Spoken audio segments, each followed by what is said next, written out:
Okay, here we are at Vance Square, bannering for the Zeitgeist movement. We have Cody, part of the Asheville subchapter of the Zeitgeist movement. And over here is Robert, coordinator, Asheville chapter. Yeah, he's working hard. He's carrying two signs at once here today. And we've also got our mascot with us. What's his name? Peanut. Peanut, the Zeitgeist dog. Zeitgeist. We're here trying to raise awareness about the Zeitgeist movement. They're trying to help everybody know how we can save our planet from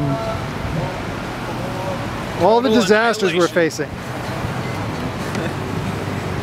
Just go to zeitgeistmovie.com. It's a beautiful day here in Asheville.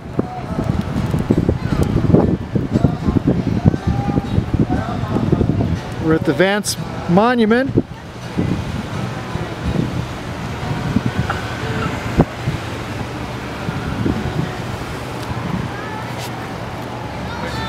Rob, can you tell us a little bit about what's the Zeitgeist movement all about?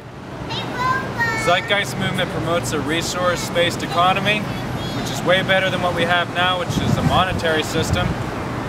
And that's what we need to help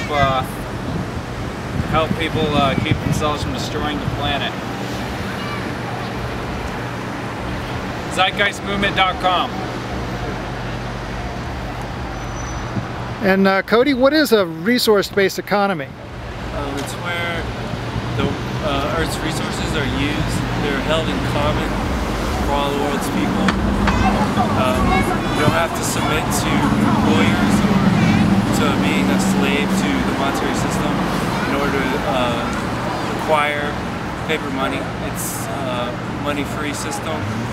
They do this by using technology to distribute and manufacture the goods and services needed by the people for living and for just creating a better world. How do you get rid of money? Well, actually, you look at what is money. Does it give the things value? Does money itself have value? What does it create? What has a banker created for the world? What does the stock market create for the world? It really has no real significance once you look into it. It's a fiat system, meaning it's paper that's given value simply by people's idea of it or the government's decree. So it really holds no relevance as far as society is concerned. It's not a sustainable system. When you use money to create a profit, there's no reason to make abundance. Everything remains scarce. In order to give the people the idea that it's valuable, and with the resource-based economy, there would be no need for that because everything is available to everyone without price or need to barter. That would do away with a lot of aberrant behaviors like planned obsolescence and that sort of thing. It really is a system of governing the resources on the planet instead of allocating those resources to all the world's people. Well, how do you decide who gets what? Well, the people will decide what they need and what they don't need.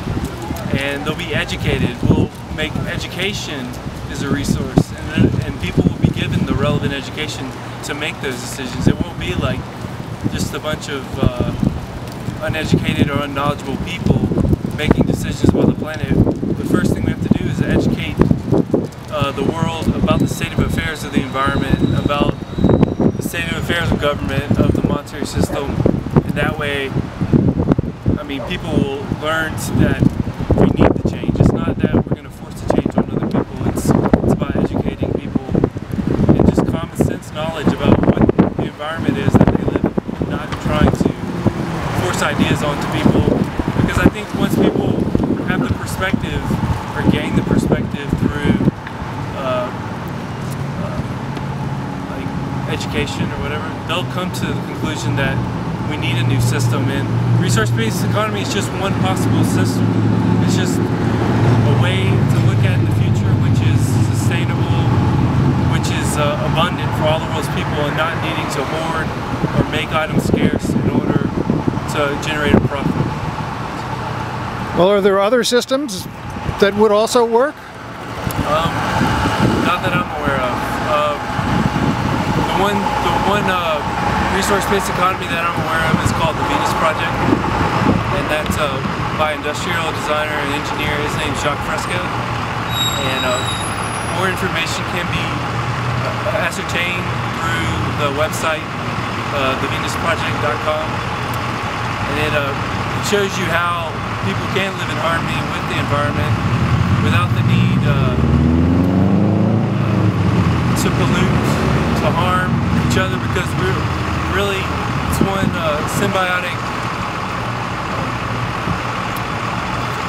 Nature is symbiotic in nature. So what I do to you or what I do to my environment really comes back and affects me, and there's no way around that. When you think that you're polluting the environment or you're trying to get ahead, you're trying to take someone else's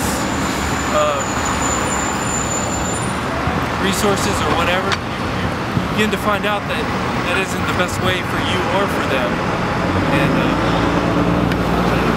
it's long-winded, but I think it's fairly simple, and there's a lot of ways to look at it, and that's just my perspective.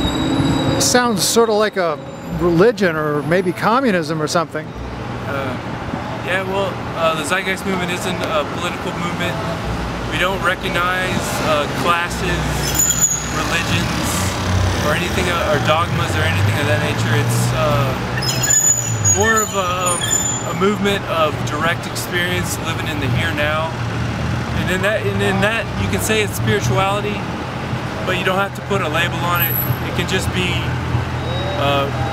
you learning what's best for you to live in this environment or to live on Earth, and learning those skills that you need that are relevant in order for you to survive, in order for you to be prosperous. It's not about giving you some pre-decided book to follow. It's about learning for yourself and about educating yourself, and that's what the Zeitgeist movement is really about. All right, well, thank you, Cody. All right, thank you.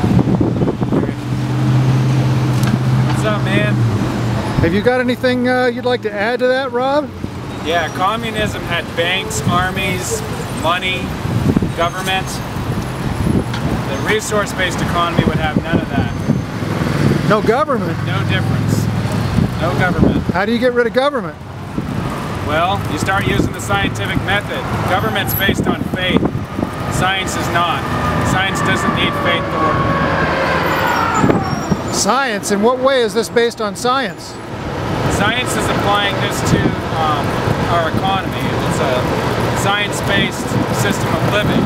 So, in other words, you use principles that actually make sense, as opposed to what benefits only 1% of the population and makes the other 99% slaves. I didn't think we had slaves in our world anymore. We live in a world full of modern slavery, and most people don't even know it.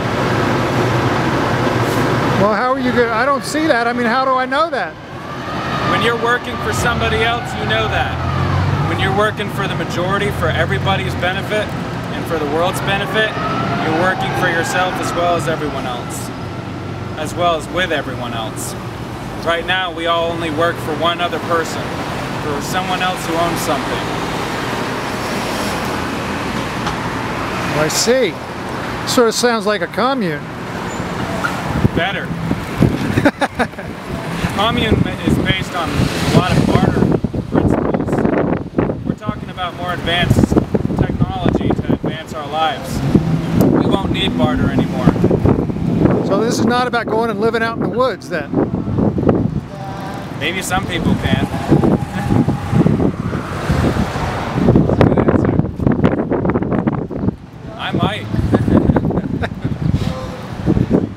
like the woods a lot. All right, well thank you, Rob. All right.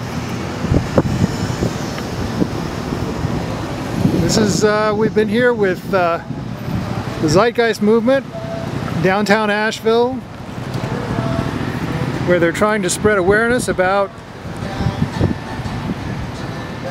a new global grassroots social movement dedicated to bringing about a better world for everybody.